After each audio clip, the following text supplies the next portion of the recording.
Hello, welcome back to the Cubase Fundamentals course. Slightly odd episode today because it's more of a philosophy than a technical tutorial or lesson, but I think it's immensely important. These are the things that I think are the good stuff. If I'm learning a new thing, if I'm watching YouTube tutorials, this is the kind of stuff I want to see. How do you work on a practical day-to-day basis? What we've got at the moment is a bit of an ugly song. It's getting a bit messy. And today we're going to tidy a lot of that stuff up. It's very easy to get lazy with this stuff. I'm a software developer by trade, and I write code in a very similar process fashion to the way that I write music. If I've got a task that's going to take me maybe 1 or 2 days, I'll get the task functionally operational as fast as I possibly can. I'll copy and paste big sections of code. I'll miss error handling out completely. The code will be uncommented. Variables will be called I and S and T. And when I've got it working, I'll go back and I'll fix all of that stuff. And by the time I've finished, all the error handling's there, the code's fully commented, all the variables have got sensible names. If somebody else came along and picked up that code, they would be able to understand it and maintain it without any difficulty at all. But I enjoy that process of letting it get messy, and then it gets to a point where I go, right, I'm not happy with it being messy anymore. I want to tidy it up. And I actually enjoy that process of getting it messier and messier and then having a big clean-up session. It's quite good fun. I do enjoy them. So today we're going to sort this song out and get it a little bit tidier. Just before we get going today, if you're enjoying this video series and you want to help support me and my channel, please check out the Patreon link below. That's the best way to do it. Okay, the first thing that we're going to do is sort out this bass line. I threw it down at the end of last episode and it's really pretty ugly. And I'm going to do something that I don't normally do, which is quantize the entire thing in one go. There were no complex or difficult beats played in this bass line. It was really, really simple. So hopefully a simple quantize of the entire thing should just work.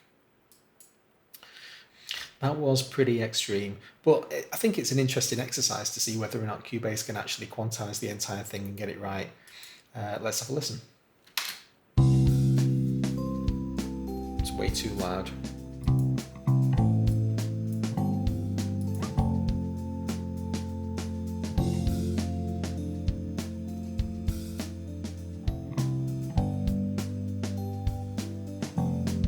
It's not bad.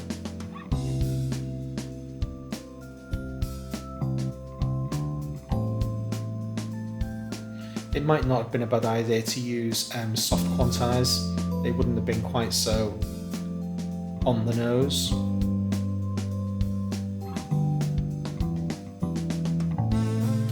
There's my first mistake. So that's an entire beat out.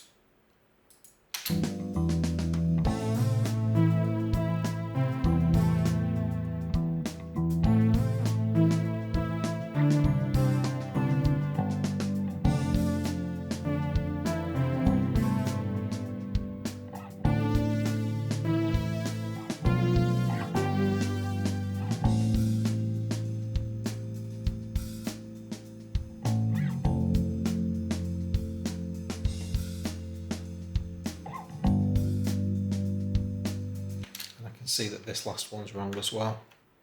It's actually put a watermarker in the right place, but that's not correct. Let's see what that sounds like. It's just these two notes are so merged together you can't really identify them, but I think it sounded okay. Yeah, I'll leave that. Probably a little bit urgent, but never mind. Okay, bassline fixed. Nice and simple. You could bounce that if you wanted to take all of that audio warping out, but we'll leave it as it is for now. There's a red chord marker. See this chord at the end of the chord track here? That's there because the chord track only plays chords of one bar if left uninstructed. So when we get to the end, this hanging chord on the chord track ensures that the keyboard line plays. Now, I think the chord track has done its job, but it's time to turn them into real chords. I'm going to pick all of these up and drag them down onto the piece piano track that's actually making the sound.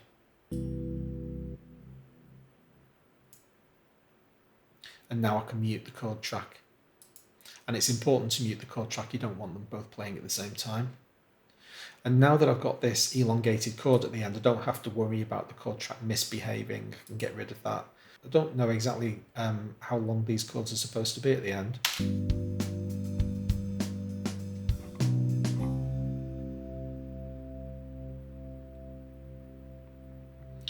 Probably just fade that out actually and not worry about it.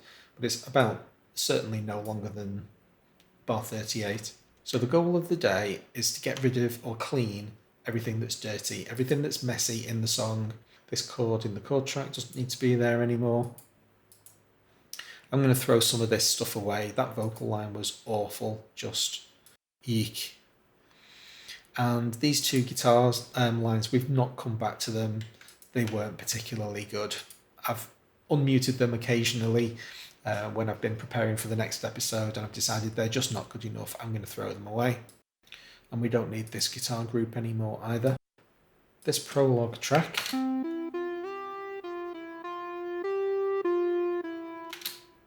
pretty horrid melody, don't need that. Throw it away. Normalize my track heights at 2. I can right click, show all used automation, which will get rid of any unnecessary automation tracks that have been lying around from when we've been playing. Got cycle markers we don't need. This filter automation on the track is pretty horrid, and I'm going to fix it. So these are all things that I've been noticing as I've been listening to the piece of music where I think that's just not very good. You can let them slide for a short amount of time, but eventually you've got to fix everything to get to the thing to the point where it actually sounds like half decent. The filter sweeps are far too intense. And I think the best way to approach it is to actually cap them off. So what I'm going to do is select half of the events, just delete them. And now this event at the beginning of the next ramp wants to come up. And so we're just capping those filter rises off to a horizontal and achieving exactly the same effect, but not being quite so extreme. I didn't want to pull the entire thing down because the ramps that are good, I'm perfectly happy with. The only other thing I need to do is create another filter event at the beginning of this part to the extent that it's the correct brightness when it goes in. See, that's really dull. It's because we just need to set the automation to the correct level. And then let's have a listen to these filter sweeps at the end.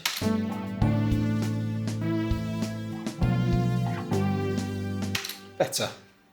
This was the problem. Remember we were talking about virgin territories.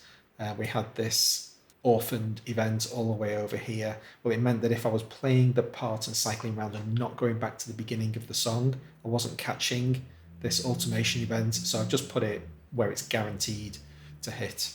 And now I can delete that one at the beginning. Just realised actually I didn't need to create that one, did I? Getting rid of the virgin territory solved the problem for me. All of these piece piano chords that got dragged down from the chord track, we can glue all of those together.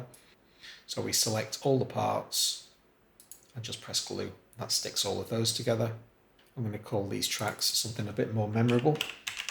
Piano background chords. And what's this thing? Kind of a bell melody.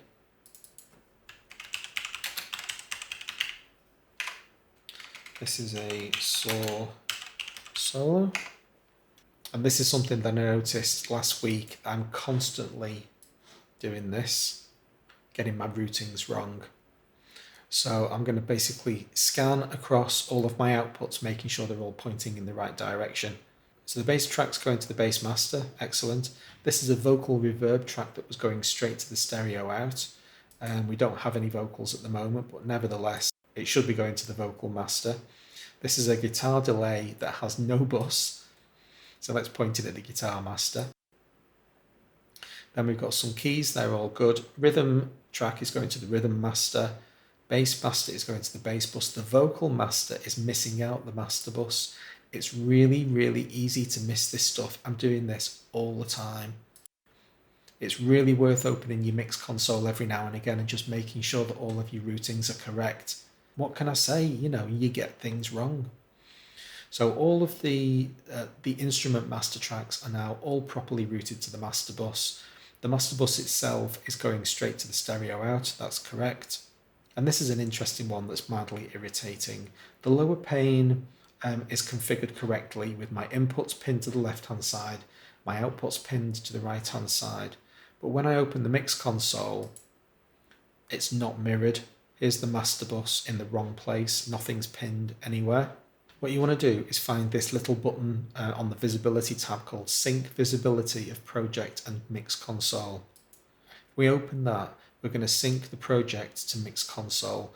I've never used more than one Mix Console, so I basically say ignore Mix Consoles 2 and 3. You can have independent consoles, but I'm not dealing on that kind of scale. Sync the project to the Mix Console. Now this is a bit brutal, but the lower pane actually syncs to the Mix Console, so I'm now going to have to fix those zones that I set previously. Only takes a second. Now when I go into the Mix Console, they're correct in both views. More often than not, I have my upper window set to 1 track height. Takes up a little bit less real estate. The only time that becomes a problem is if you want to switch the focus of your 2 marker tracks. 9 times out of 10, I want my position marker track to be the active one. But if you move down to 1 track height, you'll lose that little active tick. Other than that, there's no penalty really for going down to 1 track height. Then finally, we're going to go into the pool. Because we deleted a load of audio, we are saying goodbye to that audio now. We don't need any of it. I'm going to right click on the audio, remove unused media, send it to the trash. There's only my bass guitar left. You can see I really had absolutely no idea what I was doing with that bass line. It took me about an hour to figure out those simple notes. Oh well, never mind. Let's get rid of it all. All trash. Erase. Some files were not deleted. It always whinges. And that's it. One clean project. Close the media bay and we are done. Hope you enjoyed the episode. If you did, please hit the like button. I'll see you next time. Thanks a lot for watching.